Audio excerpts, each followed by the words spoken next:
I should have talked about Japan, because Japan was an inspiration for the purchasing strategy. So Japan really has the most integrated procurement system for raw materials, and they line it up with their industry. It's a very good case study for this project.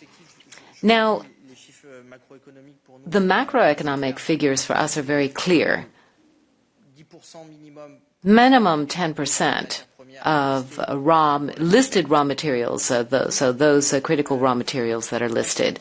So 10% of those, 25% of recycling is part of the objective or the target.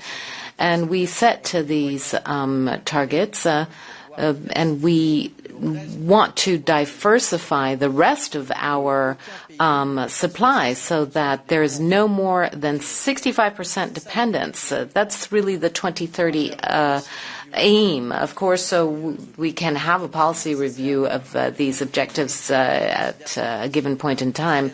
But we do think they're already quite ambitious, and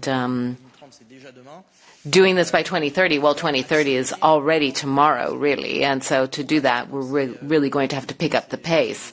So, of course, we will complement this with other projects. It's not just these 47 projects that's going to allow us to reach, for example, 10% production, 25% recycling, and so forth. But looking at everything together, I can't give you a project-by-project overview of the exploitation, but of course there are going to be projects that need to be certified, and we need to line this up with the raw materials. I talked about lithium. We need to make sure that we have means for processing of lithium, and it might be possible that we can even go beyond the objectives we've set.